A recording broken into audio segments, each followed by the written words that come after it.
Vous voulez mettre en place un money management fiable? Vous voulez connaître des stratégies de trading simples mais efficaces? Alors achetez mon dernier livre Maîtriser la bourse, un livre indispensable pour réussir en bourse.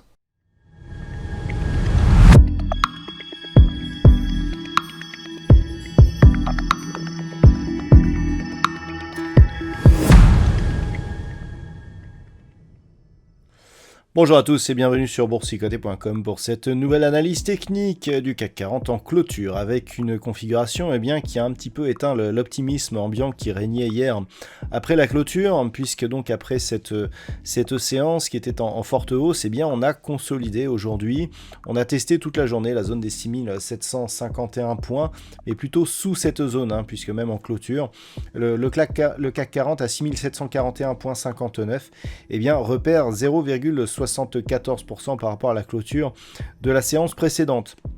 Donc on est toujours ici sur un rebond qui se confirme, mais qui est déjà en perte de dynamique. On a même une configuration de retournement qui est en train de s'inscrire, configuration en harami, puisque nous avons la bougie ici qui est totalement incluse dans le corps de la bougie précédente, avec beaucoup moins de volatilité aussi. C'est donc une figure alors qui n'est certes pas un gros pourcentage de réussite, mais qui est une figure de retournement et qui pourrait donc provoquer un mouvement baissier.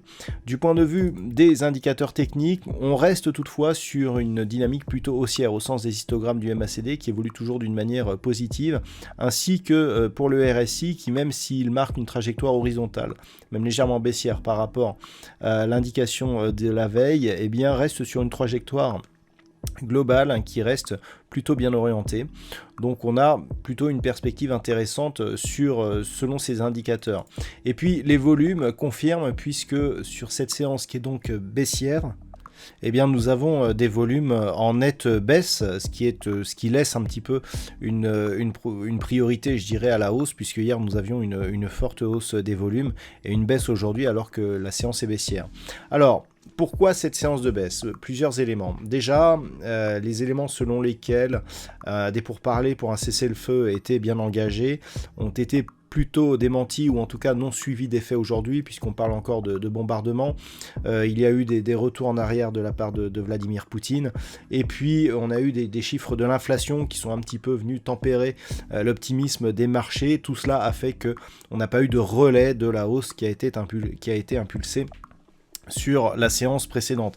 Et ça se voit au niveau du palmarès, puisque sur les plus fortes hausses, on retrouve des sociétés comme Total Energy ou Pernod Ricard. Donc Total Energy pour en ce qui concerne donc les remontées du prix du pétrole qui ont repris la hausse aujourd'hui. Et puis on retrouve d'autres valeurs un petit peu plus défensives comme Carrefour dans le palmarès des hausses. Et puis au niveau des baisses, on a des valeurs qui typiquement pâtissent un petit peu de la situation en Ukraine. On retrouve notamment Renault, Michelin, Alstom, Société Générale, les bancaires, et puis le luxe qui avait plutôt bien performé hier. Donc on le voit, cette baisse, elle est essentiellement liée à un retour en arrière en fait de l'optimisme qui était consécutive au préaccord en tout cas de cessez-le-feu qui avait été évoqué. Donc cette configuration technique, elle est limite en train de s'invalider.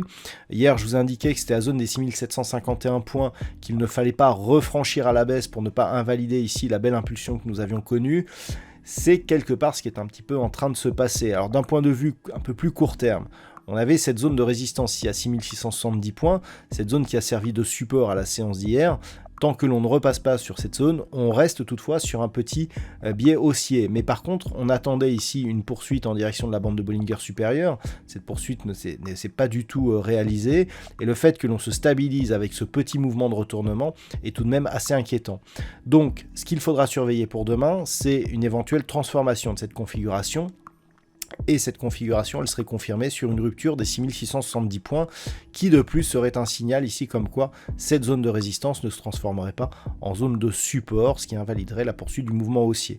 Ensuite, on a la zone des 6608 points et la moyenne mobile 20 exponentielle, qui depuis l'ouverture de ce gap ici, eh bien, agit comme support de la dynamique. Tant que l'on est au-dessus de ces niveaux, alors on graduera un petit peu la force de cette tendance haussière, mais on restera en tendance haussière. Par contre, si on commence à casser ici cette zone des 6608 points, là, les choses commenceraient à changer.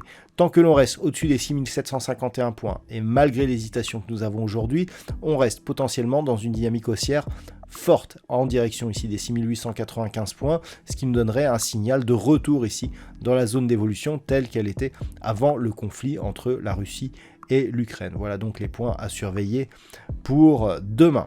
D'un point de vue statistique, donc comme je vous l'avais annoncé il y a quelques jours, j'ai un petit peu changé la manière dont je vais vous présenter ces statistiques. Désormais, il y aura un sens d'évolution prioritaire avec une conviction, hein, donc le sens sera plutôt haussier, plutôt baissier. On va essayer de conserver un pourcentage pour la séance du lendemain et on donnera une préférence pour les prochains jours avec une conviction qui sera donc soit faible, moyenne ou forte.